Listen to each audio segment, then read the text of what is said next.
समय यात्रा का रहस्य, क्या समय यात्रा संभव है? दोस्तों, आपने ये जरूर सुना होगा और बहुत सारी फिल्मों में ये देखा भी होगा कि हम टाइम मशीन के जरिए समय यात्रा कर सकते हैं। टाइम ट्रेवल यानी समय यात्रा। तो दोस्तों, ये दुनिया की सबसे इंटरेस्टिंग और सबसे विवादास्पद टॉपिक में से एक है। तो आइए आज हम जानते हैं समय यात्रा का रहस्य और वाकई में समय यात्रा संभव है। दोस्तों, साइंटिस्ट मानते हैं कि बिग बैंग से पहले समय नहीं था, तो क्यों था या फिर समय क्या है? क्या समय वास्तव में है भी या सिर्फ एक भ्रम या धोखा है? तो हमें समय यात्रा का रहस्य जानने से पहले ये जानना होगा कि वास्तव में समय क्या है, क्योंकि भविष्य में यात्रा करना खुद के लिए टाइम को स्टॉप करने जैसा है। तो चलिए जानते हैं समय क्या है, जिससे ये साफ होगा कि वाकई में क्या समय यात्रा करना संभव है या फिर नहीं। हम समय का पता मोमेंटम के आधार पर लगाते हैं, मतलब कोई वस्तु कितना मूव की है उस आधार पर हमें समय का पता चलता है। जब कोई वस्तु एक जगह से दूसरी जगह मूव करता है तब हमें पता चलता है कि कितना समय हुआ है। वो वस्तु पृथ्वी, सूरज या घड़ी की सुई हो सकती है या फिर बैटरी से चलने वाली एक डिजिटल क्लॉक भी हो सकती है, जिसमें उसके बैटरी के इलेक्ट्रॉन मूव करते हैं। आप एक मैथ के स्टूडेंट हैं और फिजिक्स केमिस्ट्री को अच्छे से पढ़ रहे हैं, तो आप भली बातें समझ पा रहे होंगे कि मैं क्या कह रहा हूँ। तो इस तरह से हम मोमेंटम के आधार पर समय का अनुमान लगाते हैं और हमने अपने हिसाब से मोमेंटम को एक नाम भी दे दिया है कि घड़ी की सुई इस जगह से उस जगह जाएगी तो 1 घंटा हो जाएगा। जब सूरज निकल के डूब जाएगा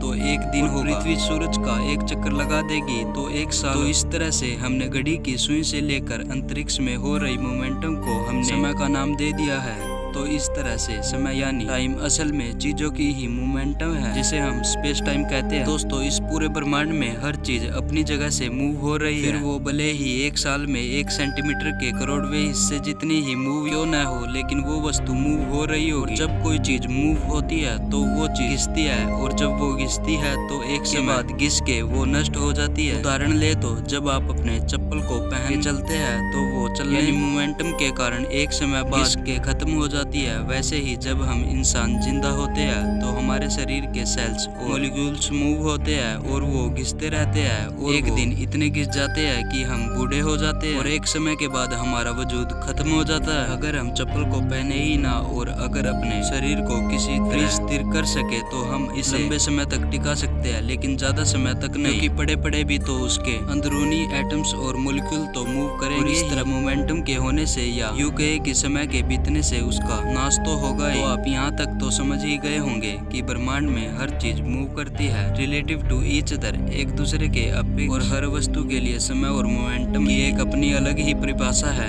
समय की डेफिनेशन दुनिया के अलग अलग जीवों के लिए अलग अलग हो सकती है। जैसे एक मक्खी का समय हमसे बहुत फास्ट गति से चलता है क्योंकि उसकी मोमेंटम हमसे बहुत फास्ट होती है, इसलिए हमारा 1 घंटा उसे 1 साल जितना लग सकता है। हमारे 1 घंटे में वो अपने जीवन के एक बड़े हिस्से को जी सकती है और हम उसकी मोमेंटम के कारण उसे हम पकड़ भी नहीं सकते हैं, क्योंकि हमारी मोमेंटम उसके मोमेंटम के आगे बहुत धीमी है। एक मक्खी का जीवन बहुत ही कम यानी कुछ ही दिनों का होता है, इसलिए उसे ये लगेगा कि समय बहुत ही धीमी रफ्तार से बह रहा है और वो समय की हमारी परिभाषा से कभी अग्रह ही नहीं करेगी, क्योंकि उसके लिए बाकी दुनिया की मोमेंटम बहुत ही स्लो है। एक कछुए की मोमेंटम हमसे भी बहुत धीमी रहती है, इसलिए वो 200 से 300 साल तक जिंदा रह सकता है। तो इस तरह सभी जीवों की अंदरूनी फिजिकल और न्यूरोलॉजिकल मोमेंटम के आधार पर उसका जीवन काल होता है। इसलिए आप ये कह सकते हैं समय हर ऑब्जेक्ट की उसकी खुद की मोमेंटम पर आधारित है। ये बात पता नहीं कैसे, लेकिन हमारे पूर्वज भी जानते थे, इसलिए कई ग्रंथ कथाओं में देवताओं के समय को हमारे समय से अलग बताया गया है और ब्रह्मांड इंडियन गॉड जी का एक दिन हमारे 4 युगों के बराबर बताया गया है। और यह मैथोलॉजी पौराणिक कथा हर एक संप्रदाय में हो सकती है, लेकिन सच बात तो ये है कि समय के इस इल्यूजन मोह माया को विज्ञान साबित कर चुका है। दोस्तों, जब हम भूतकाल या इतिहास के बारे में सोचते हैं तब आपने सोचा है कि हम क्या सोचते हैं? हम वास्तव में समय के बारे में नहीं बल्कि बदलाव के बारे में सोचते हैं। बदलाव चीजों की मोमेंटम की वजह से आता है और चीजें ग्रेविटी, एटमॉस्फेयर या उसमें अथवा क्वांटम फोर्स की वजह से मूव करती है। ये मोमेंटम बदलाव लाता है और यह बदलाव हमें समय की अनुभूति करवाता है। हमें समय सिर्फ घड़ी ही नहीं दिखाता, घड़ी तो हमारा आविष्कार है। जब घड़ी नहीं थी तब हमारे पूर्वज सूर्य या चंद्रमा की मोमेंटम के द्वारा समय का अनुमान लगाते थे। हम इस तरह किसी और चीज की मदद से भी समय का पता लगा दिखा सकते हैं। अगर सर आइंस्टाइन की थ्योरी की बात करें तो उनकी थ्योरी ये कहती है कि समय सापेक्ष है, स्लो या फास्ट हो सकता है, टाइम ही 4 डायमेंशन है और हम समय में यात्रा भी कर सकते हैं। सर आइंस्टाइन की थ्योरी को आपको बहुत ही सरलता से उदाहरण देकर समझाऊंगा, पर उससे पहले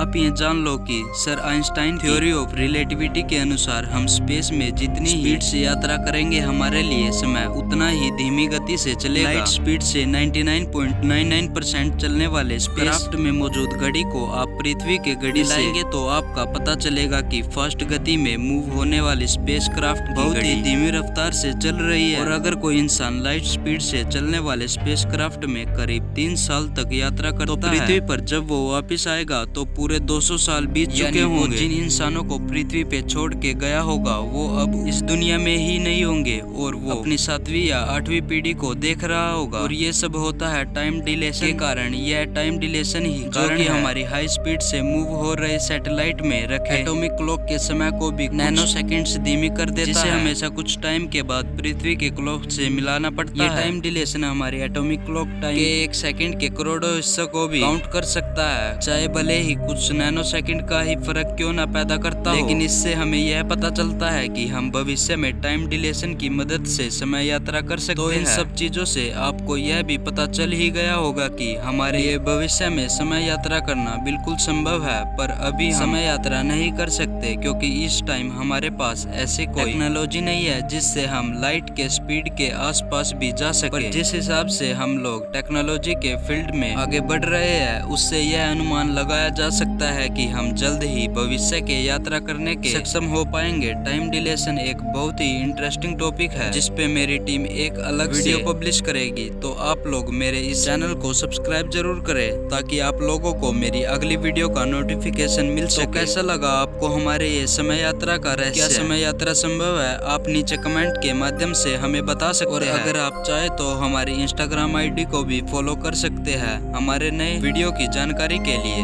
तो दोस्तों थैंक्स फॉर वॉचिंग।